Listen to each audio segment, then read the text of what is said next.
All right, so get this. We're about to take a deep dive into Janet Jackson. Ooh, I like where this is going. You know her, you love her music, and from what I hear, you're fascinated by the stories behind the songs. You know it, especially that recent interview she did. There's something about Janet this time around. It really caught your eye on. Totally. Well, consider this your all-access pass to Janet Jackson, the icon, the innovator, and, as we're about to find out, a woman on a mission to control her own narrative. And that's what really grabbed me. It's subtle, but between the interview, the documentary, even auctioning off her belongings, it's like she's saying, okay, it's my turn, you know? Taking back the reins. Exactly. Yeah, and honestly, it's about time. No kidding. It's time for her to set the record straight.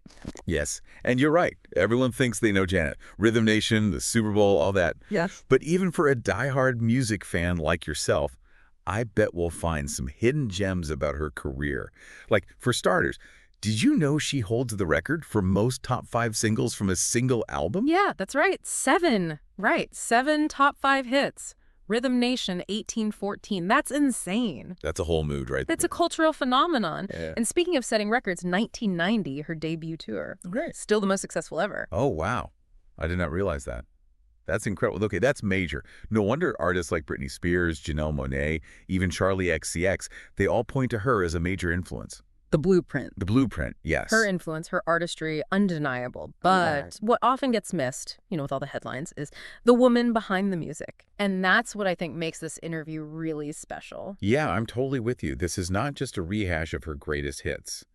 This interview digs deep. You see a side of Janet we rarely see vulnerable, reflective, still, processing some pretty intense experiences. Still human.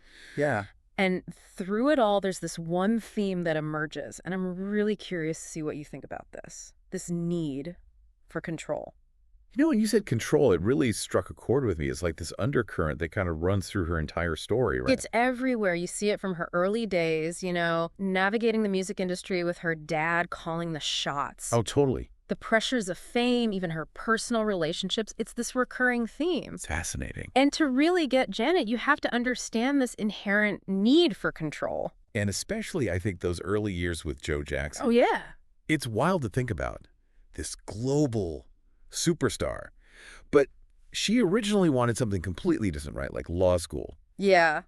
Can you imagine? I'm picturing her in a power suit just laying down the law. It's true. Acting, law, she had all these aspirations outside of music. Wow. But Joe Jackson, he had a vision, let's just say his approach. A little less conversation, a little more do as I say. And that makes her rebellious streak even more badass. Right. Eloping at 16 to escape that pressure cooker. Yeah. I mean, marriage or not, you got to admire that. That's guts. Oh, absolutely. That need to take control. That's Janet, this yearning for control, for agency over her own life. And it's so powerful how it bleeds into her music. Think about Control, the album. That wasn't just a title. It's a statement. It was a declaration. Totally. Like, this is me.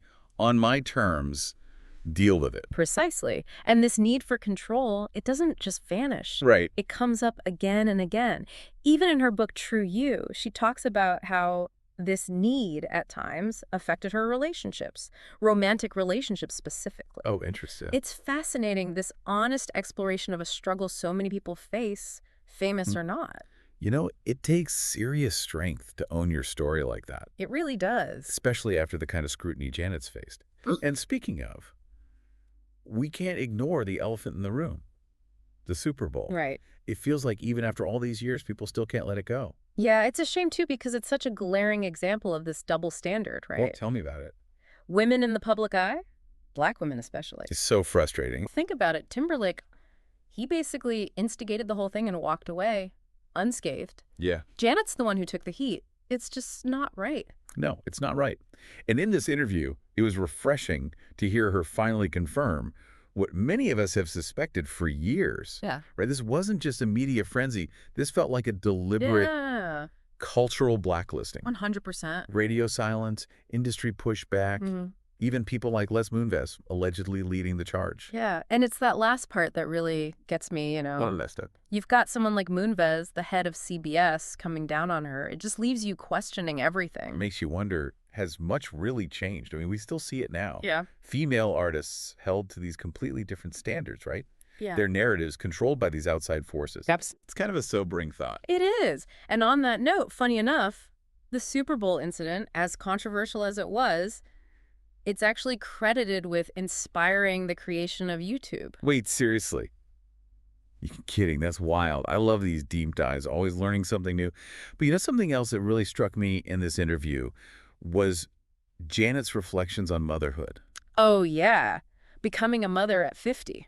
especially after everything she's been through. I don't know. It just made me think about her hopes for her son, for Isa, how she wants things to be different for him. It's a completely different experience than she had, that's for sure. Night and day. Shielding him from that pressure. It's really sweet. It's very conscious, Yeah. you know, like she's carefully crafting this life for him. I mean, she even jokes about wanting 3 kids, but Yeah. that's all she could handle. That's real. It feels very honest and, even with this extraordinary life she leads. Grounding. Yeah, she's relatable. It's true. And for someone who's lived in the spotlight since she was, what, a child?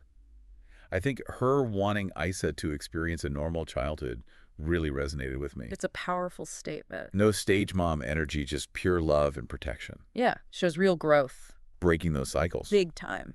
But you know, there was this one thing that kind of threw me off a bit. What's that? That comment about Kamala Harris.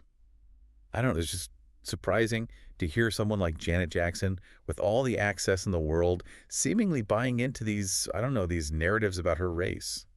It was a little unsettling. It's interesting, right? Because it makes you think, if someone like Janet Jackson, who seems so removed from it all, can be influenced by this, then what does that say about the rest of us? Right. It's scary how insidious this stuff is. Yeah.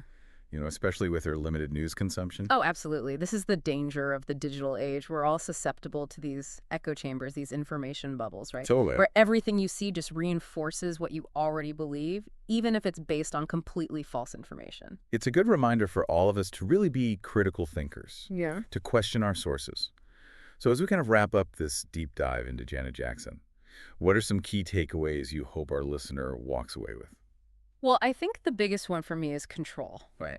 The power of controlling your own narrative. Oh, I love that. Janet's journey, her fight for that artistic freedom, how she's reclaiming her story now, it's inspiring. It shows us that even in all the chaos, all the external pressure, we have the power to define ourselves. Yes. And I think for me, it's the reminder that there's always more to the story. Always. Janet Jackson, the icon.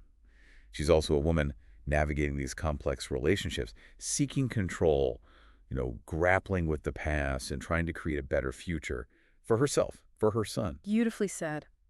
It reminds us that public figures, they're not just these headlines. They're real people with real struggles, just like us. And it leaves us with this question. How much of what we think we know about anyone, celebrity or not, is shaped by these external forces? It's something to think about. It really is. And on that note, that's a wrap on our deep dive into Janet Jackson.